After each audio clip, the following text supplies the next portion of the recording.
is a strong pillar of society. Their input on human evolution cannot be overstated. Throughout history, women have been a part of the social, economic, religious, military, and political way of life.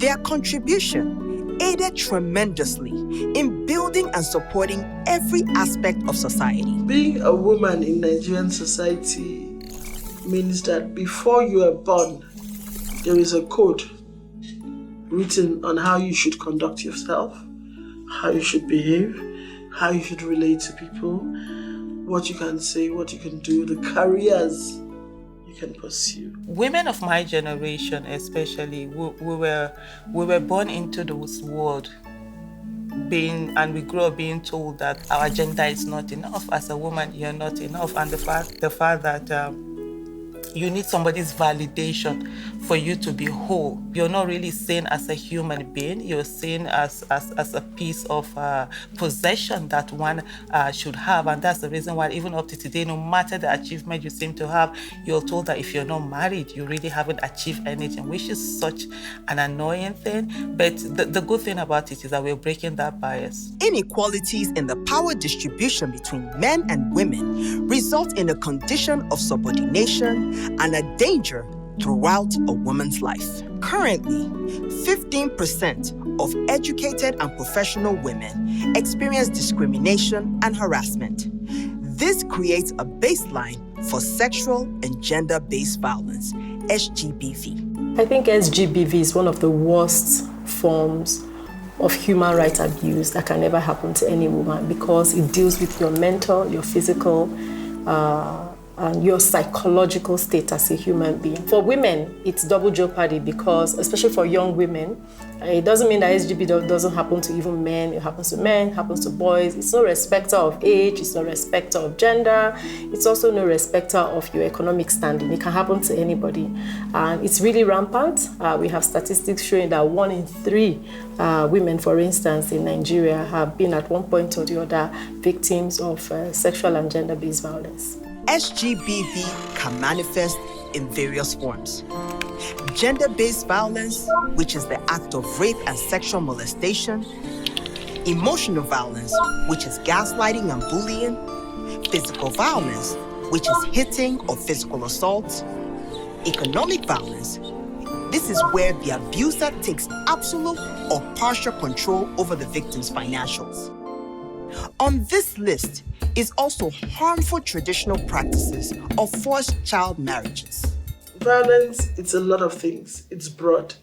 And for Nigeria, it's even broader and even more severe. Civil society organizations have actively worked to address SGBV through advocacy. The Violence Against Persons Prohibition Act, passed in 2015, was a result of gender-based CSOs in partnership with government and international agencies. Currently, the law has been domesticated in over 27 states across the country.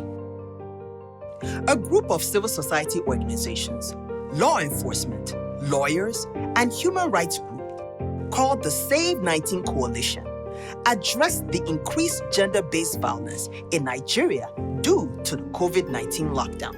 Save 19, SAVE stands for Safeguarding Against Violence and Exploitation, And so we already had a project called SAVE, so we called it Save 19, just to distinguish it as a project we're running during COVID-19. And what it was that we set up an online platform where we brought in multiple stakeholders. We brought in the police gender units. We brought in Association of Media People, Professional Association of Media People. We brought in FIDA, Federation of Female Lawyers. We brought in counselors and we brought in civil societies. The Dorothy Njomanzi Foundation, DNF, is a survivor-run feminist, non-for-profit organization working with a 3-pronged approach, including sexual and gender-based violence response, media advocacy for grassroots reorientation, and improving well-being of responders. It is affiliated with major relevant networks and coalitions to improve response to SGBV. me and my colleagues in the Dorothy Njemaze Foundation responding to other cries for help from victims of sexual and gender-based violence. We faced the crudest of things. Before we could even get past to navigate and access the people who were calling for help, it was tug of war. Pre-COVID, my organization used to have an average range of 10 to 12 cases weekly. During the lockdown, we had 4 to 7 cases reported to us daily, average range. Now, post-COVID, we are back to 10 to 12 weekly. We have over 40 active cases. The Youth Alive Foundation was actively involved in the Sex for Grades movement in Nigeria.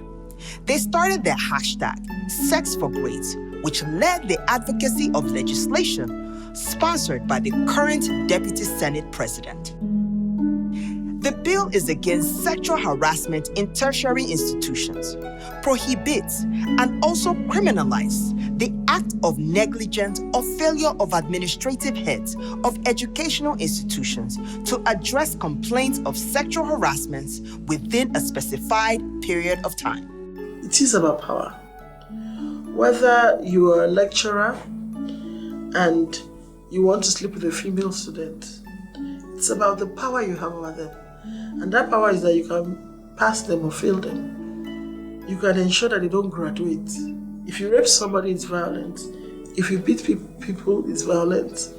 But if you deny people their rights because you have power, it is violence. Nigeria has very few women in politics, and there's no sign of improvements. Following the 2019 general elections, out of 73 candidates, only 6 were females, who later withdrew their candidacy. Also, only 13 out of the 360 House of Representative members and 8 out of the 109 senators are women, and only 4 out of the 36 deputy governors are women. This country has never had a woman state governor or thought of entertaining a female president. There are men who have lined up themselves for the next 30 years to be president of Nigeria. Yes, men plan like that. For them, a woman coming in offsets the balance. Dr. Obieze Kwesili said something when she was running for office, that leadership is gender neutral. And that's the simple fact of it. We are brought up to take responsibilities. We are brought up to be the leaders. We've done feminism for a very long time. We need to go into feminine power. We need to be at the seat where the decisions are being made. Having more women in political process will not only help to promote gender equality, but will also bring about more humane policies that will shape the lives of Nigerians positively. Our feminism needs to be grounded in academic frameworks or within academic frameworks. You cannot, otherwise you'll be, the one the Bible talks about, you'll be thrown around by every wind of doctrine because you don't have anything you're standing on. What are your convictions built on? Where we have in Nigeria where women's rights are optional. They're not fundamental. They're optional. It's like, okay, should we not, We've recently seen the police say that unmarried women that get pregnant will be dismissed. Did they drink the pregnancy in a cup? There's a human being. What are the punishments for men who impregnate unmarried women in the force? So all of these lopsided rules. We've seen recently a university checking girls whether they're wearing pants and bras before coming into, the absurdity of the issues that women have to face in Nigeria. Though women work twice as hard to emerge or qualify for leadership roles generally, certain factors in the political space will always hinder their efforts. Civil society organizations are doing a lot to ensure the empowerment of more female participation in leadership and political roles while sensitizing the public against acts of violence towards women. Overall, Nigerian leaders need to be absolutely committed to promoting women participation and representation in all levels of governance.